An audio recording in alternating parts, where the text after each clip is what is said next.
Look up comp books in your genre. For example, if you're writing historical fiction, hop on Amazon, type your genre into the search bar, and look at some titles. Look at the reviews. Look what readers are actually saying. This will give you insight into your ideal reader.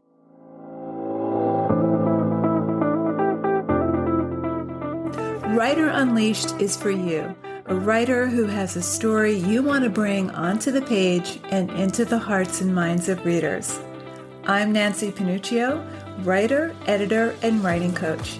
And each week, we'll explore techniques, mindsets, and inspiration for writing stories readers can't put down.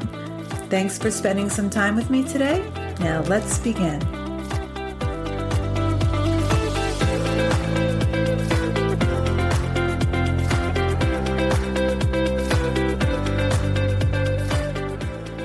Should you use beta readers? At what point in the process do you bring them in? How do you find them? What do you look for? And how do you work with them? Writing a book is not a solo endeavor. It involves the feedback and support of readers. So in this episode, we'll cover what beta readers are, when to bring them in, what to look for in beta readers, where to find them, and how to work with them. So let's get right to it. What are beta readers? Beta readers are like a focus group for your book. They're your test audience. They help you see your blind spots so you can make changes that make your book more appealing to the readers you want to attract. Films use test audiences before the movie's release. Endings especially are either re-edited or reshot based on audience feedback. So studios invite a cross-section of the population to preview the film and give them feedback, usually through a questionnaire. Now, this test audience does not include actors, screenwriters, or other directors or filmmakers. They want a cross-section of their target audience, the people who will ultimately watch the film, to help them see where they're hitting the mark and where they're missing it. So they get a cross-section of the people who would typically watch this genre of film, be it rom-com, adventure, thriller, horror, drama, etc. So test screenings help filmmakers understand how their intended audience will respond to the film, and they make changes that will appeal to that audience before the final version is complete. So their test audience's feedback help them edit the film. And these are not superficial changes. Sometimes an actor is called back to refilm the ending or to refilm key scenes leading up to that ending. A great example is the movie My Best Friend's Wedding, starring Julia Roberts. Now, the original movie ending had her character, Julianne, meeting a new man at the wedding reception. And we see them dancing at the end, and she gets her happy ending.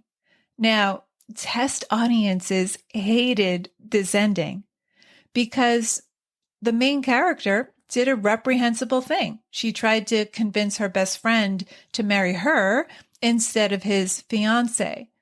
And so the ending didn't work because her character wasn't sympathetic and the audience didn't like her by the end. They didn't think she deserved a happy ending. It was a systemic problem in the story. They had to make changes to, number one, make Julianne more sympathetic, and number two, give her the ending she deserved while keeping the story light and true to the rom-com genre.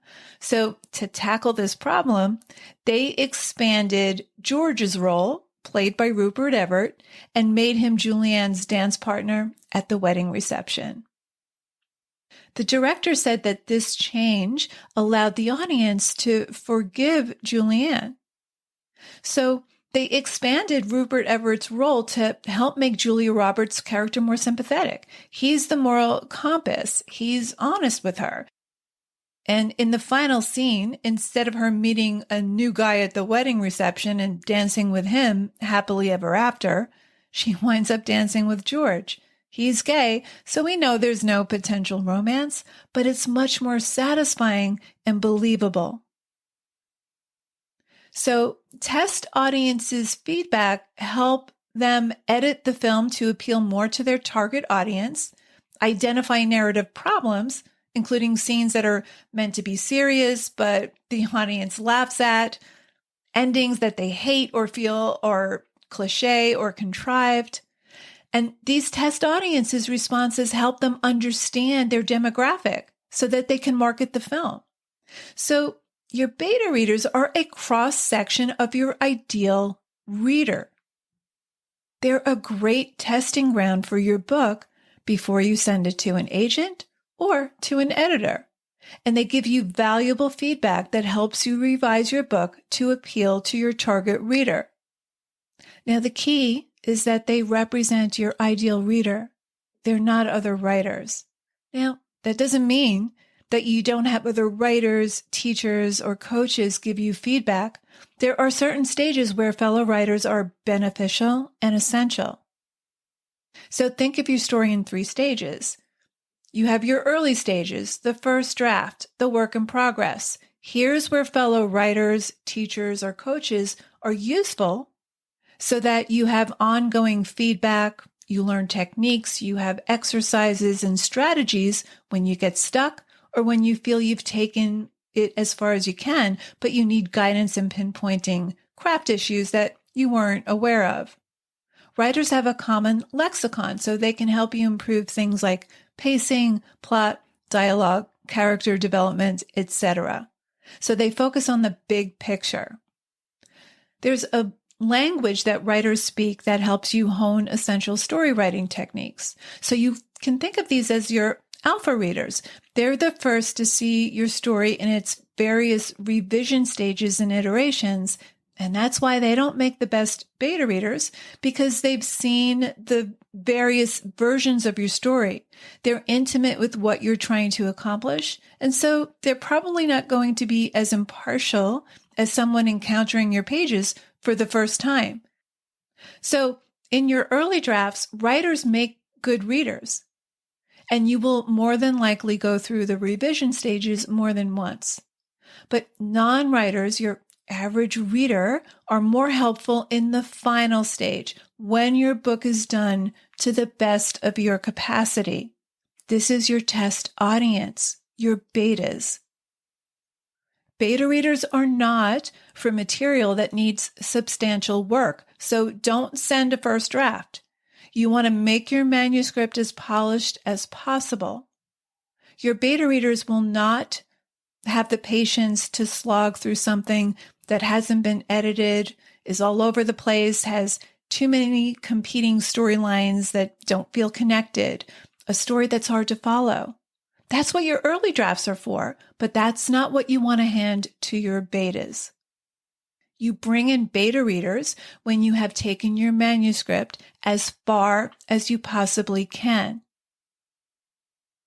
Okay, so what should you look for in a beta reader? A beta reader should be an avid reader, preferably in your genre. It's someone who can give you honest, candid feedback about how they experienced your story. It's a cross-section of your ideal reader. So what should you look for in your ideal reader? Well, your ideal reader is someone who gravitates towards your genre. A reader who gravitates towards more literary novels isn't the same as the reader who purchases fantasy novels or crime thrillers.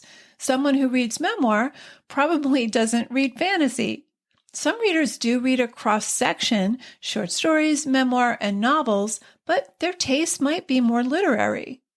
Some readers read for entertainment.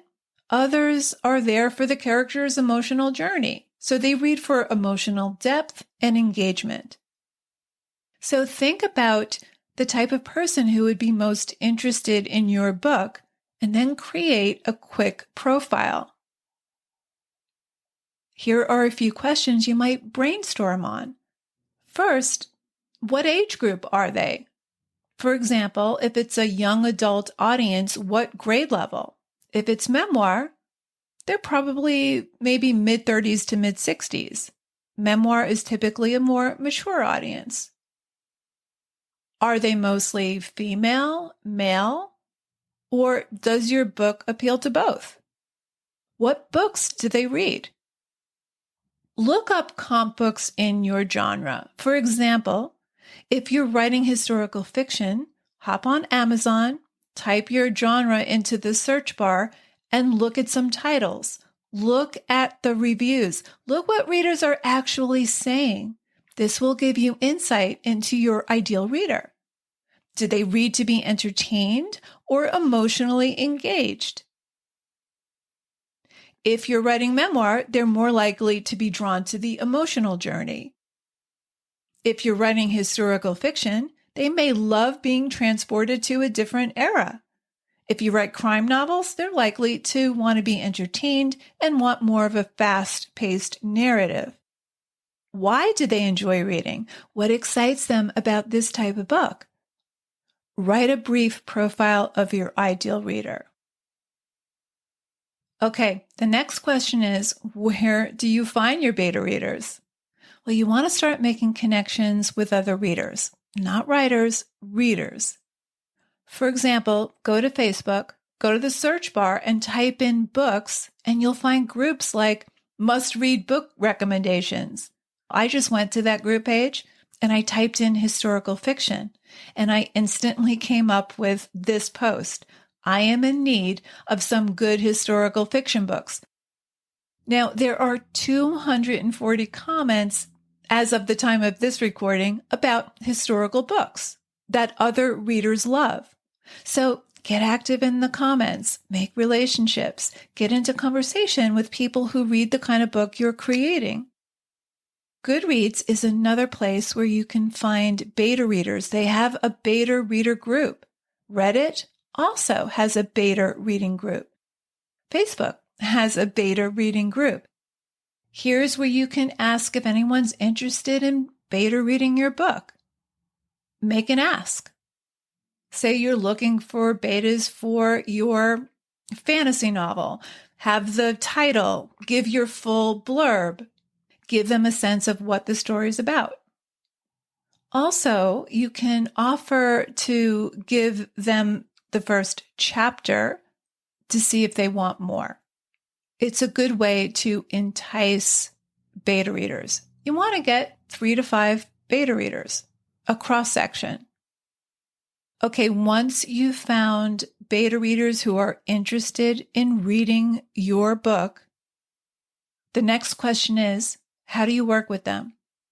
Well, first, the brass tacks. You want to deliver your manuscript, preferably as a Word document via email. The format should be Times New Roman font, 12 point, and you want the manuscript to be double-spaced with at least 1-inch margins on both sides. They should be able to insert comments in the margins to give you their play-by-play response as they read. You should also establish an expected turnaround time. 6 to 8 weeks to read and give feedback is a reasonable expectation, so make sure you discuss this in advance. Ask them how much turnaround time you can expect. So, delivery and formatting. Next, you want to give them guidelines for feedback. First, what you don't want. You do not want them to edit, correct, or impose their taste or advice on how they would write it. This is why I don't recommend having beta readers who are also aspiring writers. You don't want jargon, you just want a reader's unadulterated response. But you don't want to just hand over your manuscript, you want to guide them specifically on what you want feedback on. I suggest including a questionnaire. Now, I have a free checklist that you can use and adapt for your beta readers. It's the Is It Done checklist. You can grab it at nancypanuccio.com/checklist. I'll include that link in the show notes. But here's a quick overview. Here are some questions you can ask your beta readers. Number 1, the title. Do you like the title? Does it capture the essence of the story? Does it pique your interest? Number 2, did you feel grounded in where and when the story was taking place? Were there any scenes where you weren't sure where the characters were? Number 3, where in the story did you first feel a pull to keep turning pages? Where did you lose interest? Where did you get bored? Were there any points where it felt easy to stop reading? Number 4, did you find the main character compelling? Did you relate to him or her? Did you care about this character? Were you ever unsure of his or her motives? Number 5, did the dialogue sound natural? Did it sound unnatural? Was there enough dialogue? Was there too much dialogue? Did you ever feel like the dialogue was telling too much of the story? Number 6, were there any inconsistencies in plot? Did any plot points feel illogical, contrived, or too coincidental? Number 7, were there any points where you felt lost, where you had to go back a few pages to understand what the hell was happening? Number 8, was the ending satisfying? Did it resolve everything? Okay, the Is It Done checklist is more extensive, again, adapted to what you want from your test audience. nancypanuccio.com/checklist. Okay, we covered a lot, so let's wrap this up. Number 1, beta readers represent a cross-section of readers likely to choose your book on Amazon or at their local bookstore. Ideally, they're avid readers of your book's genre. Number 2, define your ideal reader. Do some research. Go to Amazon and do a search. Read reviews. Look for discussions about books in your genre, then write a profile. Number 3, find your betas, 3 to 5. Don't rely on just one. Goodreads, Reddit, Facebook, they all have beta reading groups. So get in there, make relationships, craft your ask. Offer the first chapter to see if it's a good fit.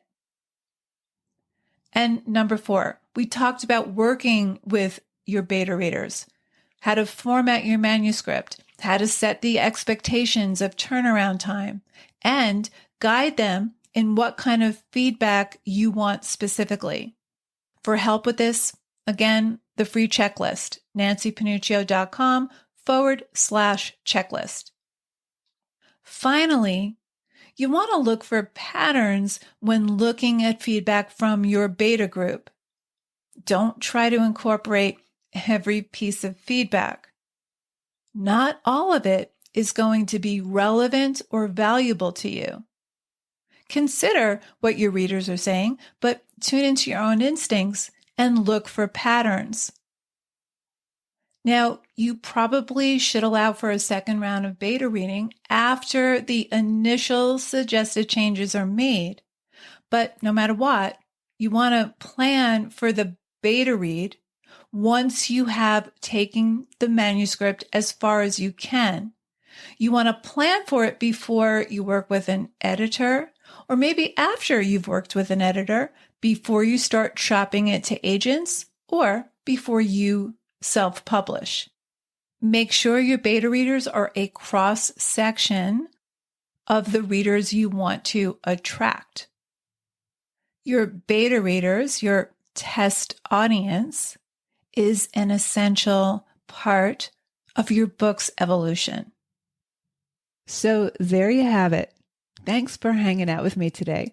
And if you know any writers who need some support in their writing, please share this episode or the Writer Unleashed podcast in general. And if you love what you're listening to, subscribe on your favorite listening platform and please leave me a review. Reading how this podcast impacts your writing truly lights me up and helps me create topics for the show. Till next time, keep writing, and I'll talk to you soon.